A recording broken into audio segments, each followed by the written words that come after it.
want to do a bit of a video about setting up the Lucas mill. Really want to do a bit of a series about hints, tips. You know, I've been running this mill for 18 years. I've been sawing, milling timber for, I don't know, more than that, 25 odd years. Pretty much since I left school. Before I left school I was cutting slabs freehand with a chainsaw and cutting firewood to sell. Bit of pocket money. My dad was my stepfather was a builder, and my dad's a naval architect, so I used to work with them on building sites and boat building and stuff. So sort of that's how I got into it, and just started cutting slabs and making it into furniture. And then I made myself an Alaskan mill. Used to mill a lot of timber with that, did some massive trees with that. And then that all got really hard, so I bought one of these in '98. And yes, I've been running it, sort of doing contract milling and milling up my own stuff. I do tree services as well. So we collect some timber, and then we also take the mill out on site and go and mill up logs for clients. So I'm back here at my depot now, and when I come back here from a job, I usually set the mill up. Got my little mill spot here. But what I reckon I want to do, I'd like to do a series of sort of tips and tricks, Lucas mill tips and tricks I want to call it. Just things like setting it up, levelling it out, loading logs into the mill, safety, sharpening, maintenance. Yeah, it's a simple system, but there's some complicated things about it that you really need to fine tune to get the mill to work at its optimum efficiency and productivity. Like anything kind of wood cutting, it needs to be running really well to cut straight and true and actually work for you. You don't respect things, respect your saws, look after them, set them up right, it's just going to cause you dramas and you'll be wondering what's going on. So yeah, I'm not saying I know everything, I'm just saying I've been doing this for a long time. I've developed a few little tricks. I want to share some of those. I'm not going to share too much because I run a business and I need to keep some kind of competitive advantage over my other competitors with mills and Lucas mills, but yeah, hopefully I can share some things to help some of you people out that have got these things, and yeah, help it run better for you. I'm pretty stubborn and set in my ways, so I'm going to do something over and over again and think it's right, and somebody might show me something different and I'll go, yeah, wow. Thanks for that. So comments, fine. Appreciate anything anybody's got to say, and hopefully I get some good response, and I'll do a few more of these tips and tricks videos. But today what I want to do is just set the mill up quickly, do a real-time setup and level it out, just show you how I do it, and yeah, be interesting to see how long it takes to set the thing up. So I've got it here, got all the bits here on the forks. Now, I usually set these things up first, cross members. Now one thing that's going to be nice and quick here is I've already got my four corners all levelled out. Just wait for the bikes to go past.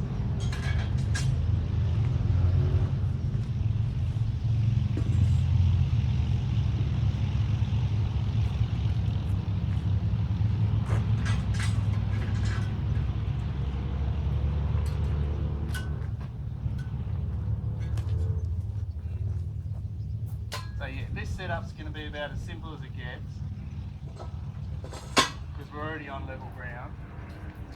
I've got my four corner pads all set up. Usually you're out on site, it's never level.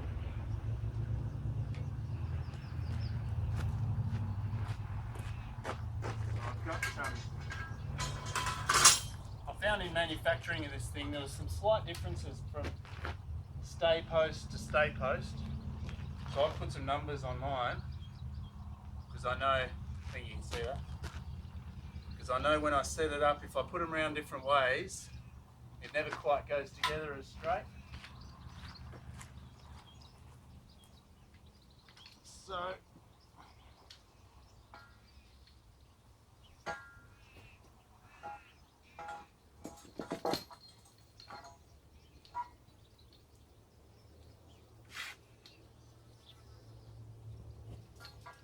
got number 1, number 2. I get the winch posts. Number 1, number 2. Before I put that in, that's number 2 there, number 2 there. What I usually do is get a rail.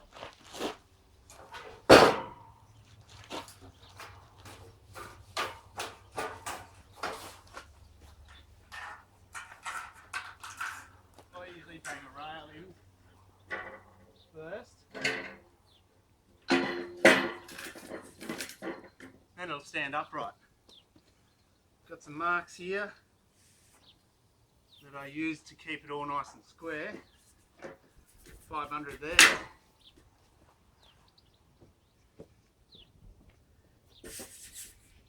And 750 is an inch off there. I'll use those marks again later. Number 2. And number 1. So this one's got to go here.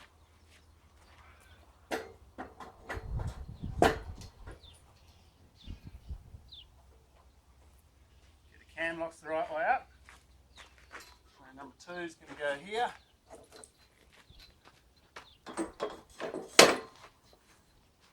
Cam lock in. So now we can put the top cross member in.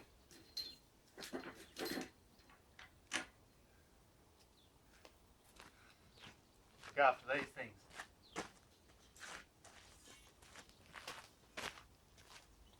So you poke the top through. I've seen on other people's videos, they're moving around these. When they move the mill from one spot to another on site, they just leave these end frames all set up and move it like that. That makes it a little bit quicker to move the mill. But when you do that, you want to be careful that you're holding it all nice and straight.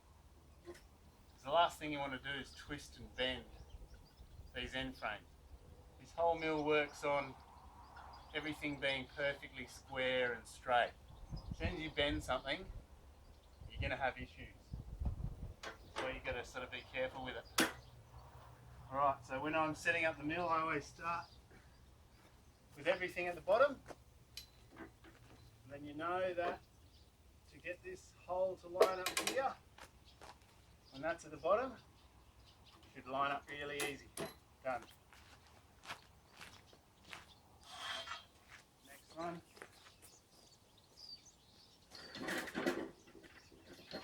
In out.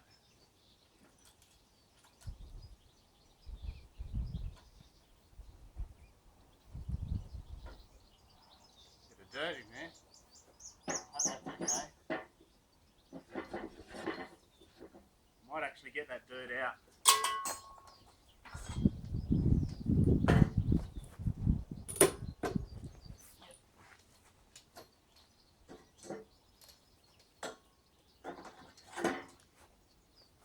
I'm trying to go pretty quick here. I don't want to burn up too much time on the video. So I hope I'm not moving too quick.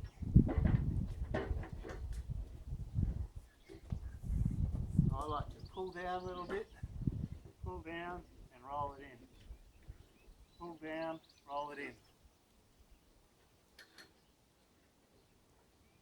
Always do this one up first. Pin in. When you do this one up, everything's set right at the bottom. This pin should just go straight in. Beautiful, perfect. Got the the end frame set up. Now we can put the other rail in.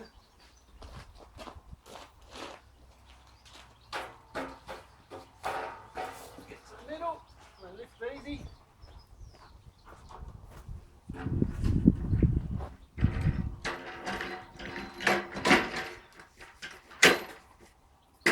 Alright, so here's my little tip.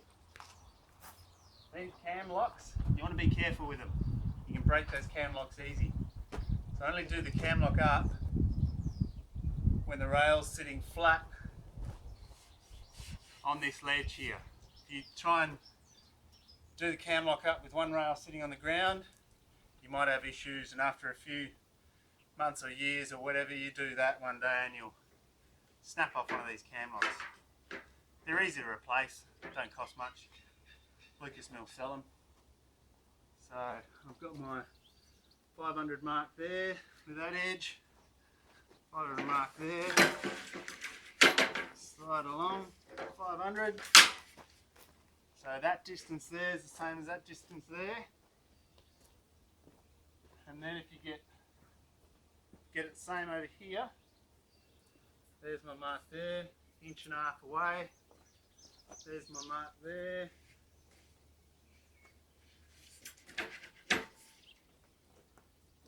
So that's telling me that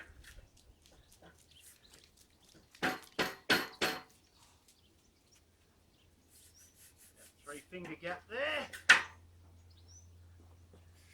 three-finger gap there. So now you should be able to look down the mill, perpendicular, perpendicular. So everything's nice and square, perpendicular. The mill's going to run better when it's square. It can sort of twist a little bit sideways. It's not going to make a big difference, but the way I set it up is I like to have these close to level when you start setting up. So you just work on a corner. And then I like to have this nice and square. And then if you know that if you've set this up fairly level, when you go to do the final level, which you do by just eyeing up from rail to rail to get the bed flat. It's pretty close. It's not going to take much to level it out. So at this stage I like to get my stays in position. I've already got some pins in the ground. I'll leave that loose.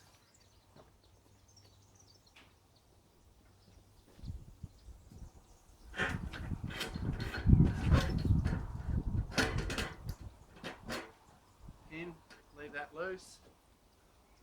Alright, so now we're at the stage of getting these two perfectly level for the mill to run up and down on. So whenever I go away milling, I've got a box. Now this box is full of chocks, blocks, wedges and shims. Blocks, in case you need to put a big block under a corner. Chocks and wedges for getting logs steady, and different thickness sort of shims.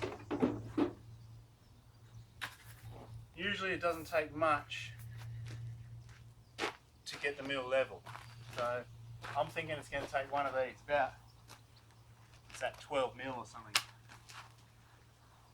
Take some weight off, one corner. You really only have to work on one corner to get it level.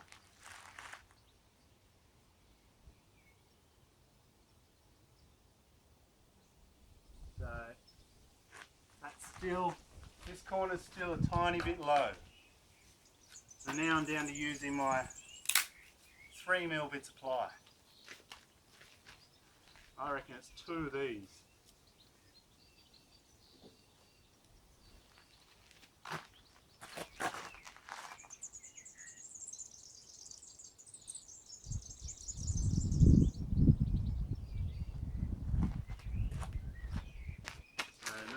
3 of these.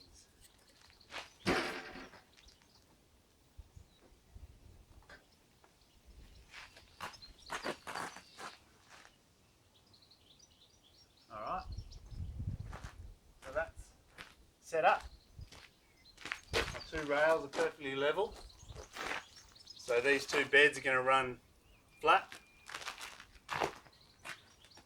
Everything's set up. Ready to put a power head on. Start milling. So it's at this stage that I would set my stays. So I usually just put my foot on that. Give it a little bit of a nudge. Create some tension. And then lock it off. The other one. A little bit of a nudge. Create some tension. Lock it off. Now she's solid. You don't want to do that till you got your level right. So yeah, that's ready to mill. One thing you want to think about, if you're using the dimension cutter or the slabber, doesn't matter so much with the dimension cutter because you've got a circular saw blade that's spinning different directions. It's not putting too much pressure on the actual mill. But the slabber, you've got a 16 horsepower engine pulling in one direction through the log. So you want to have the stays, the braces, and then your center brace. Like there's another brace that goes in these holes. This one. That sort of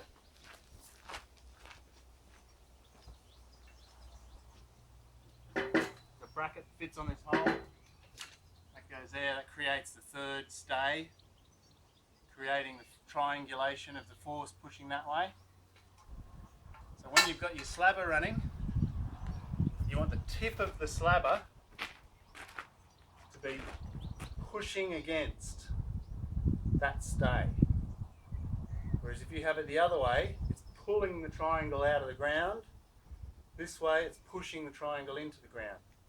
Makes a big difference to the stability of the mill. I think there's one video that I've done, what is it? The big drop part 2, where I'm my offside is milling a log in here and he's milling this way with the slabber.